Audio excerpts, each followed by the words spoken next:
আসসালামু আলাইকুম রহমতুল্লাহি প্রিয় দেশবাসী, আপনারা কেমন আছেন? আমি সবসময় দোয়া করি আল্লাহ আপনাদের সবাইকে ভালো রাখে। আসলে আমরা নামে মুসলমান, আমরা কাজে মুসলমান নয়।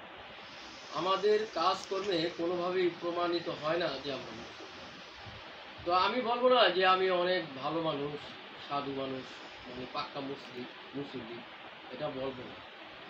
আসলে আমরা সবাই গুনাহগার, কিন্তু খুবই দুঃখ এবং পরিতাপের বিষয় হচ্ছে আমরা ইসলাম ধর্মের অনুসারী, আমরা মুসলমান নিজেকে দাবি করি।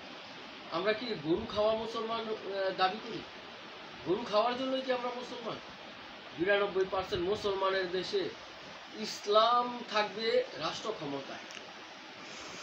৯২% মুসলমানের দেশে আমার এক ভাই, আমার পাশের বাড়ির এক পরিবার, আমার আত্মীয়, আমার বন্ধু বান্ধব, তারা অনেক অনেক কষ্টে জীবন যাপন করে। আমি খেয়ে পরে ভালো আছি, তাদের খবর নেই। এটাই কি আমাদের ইসলাম ধর্মে লিখিত? আমার আল্লাহর হুকুম কি এটা? আমার নবীর আদেশ কি এটা? আমার নবী হযরত মুহাম্মদ সাল্লাল্লাহু আলাইহি সাল্লাম এর যে কথাগুলা, তার যে আদেশগুলা, তার যে হাদিসগুলা, ওই অনুসারী যদি আমরা চলতাম, আমাদের দেশের মধ্যে এত হানাহানি, মারামারি, যুক্তরাজ, এত মানুষ থাকতো না, এত অভাব থাকতো না। এখন মানুষের ভিতর থেকে মহব্বত জিনিসটা চলে গেছে। একটা মানুষ কষ্ট দিয়ে কথা বলতেও দ্বিধাবোধ করে না। শুধু কষ্ট দিয়েও না, একটু পর্যায়ে মন মালিন্য হলে বা কথা কাটাকাটি হলে এরকম আঘাত করতেও দ্বিধাবোধ করে না। তাহলে এরকম আমরা মুসলমান। আমাদের উচিত, আমরা মুসলমান হিসেবে, মুসলমান যে জিনিসটা বিলংস করে, আমাদের যে আদেশ নির্দেশ, এক মুসলমান ভাই যদি কষ্টে থাকে আমরা গিয়ে তার পাশে দাঁড়াবো, এটা হচ্ছে আমাদের মুসলিমদের নিয়ম। কিন্তু আমরা তো সেই অনুপাতে চলি না। তাই আসুন আমরা আমাদের আল্লাহর বিধান অনুযায়ী চলি। আমরা সবচেয়ে বড় কথা হচ্ছে আমাদের সামাজিক কাঠামো যদি ইসলামের রীতিতে চলতো, তাহলে অটোমেটিক্যালি আমরা ঠিক হয়ে যেতাম।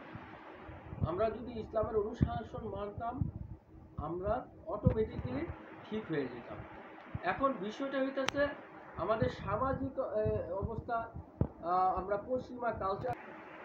এখন বিষয়টা হইতেছে আমরা মুসলমান, আমার ভাই যদি কষ্টে থাকে, আমার ভাইয়ের পাশে দাঁড়াবো। এখন সবচেয়ে বড় কথা হচ্ছে আমাদের যে আলেম সমাজ আছে, আমরা আলেম যারা আছে, যারা ইসলামের উপরে স্টাডি করে, তারা জ্ঞান অর্জন করেছে, তাদের দায়িত্ব সাধারণ জনতাকে বুঝানো, সাধারণ জনগণের ভিতরে ইসলাম অনুশাসন কী জিনিস, তাদের ঐক্যবদ্ধ হওয়াটা জরুরি। আলেম সমাজের ভিতরে অনেক সময় দেখা যায় এক আলেমের সাথে আরেক আলেমের, বা এক মুসলিম দলের সাথে এক ইসলামী দলের সাথে আরেক ইসলামী দলের মিল নেই। এটা অনেক বড় একটি খারাপ বিষয়। যাই হোক, আমরা সবাই সবার পাশে দাঁড়াবো। আমরা চেষ্টা করব আমাদের কুসংস্কার থেকে বেরিয়ে এসে আমাদের সমাজে ইসলামের অনুশাসন ব্যবস্থা চালু করা।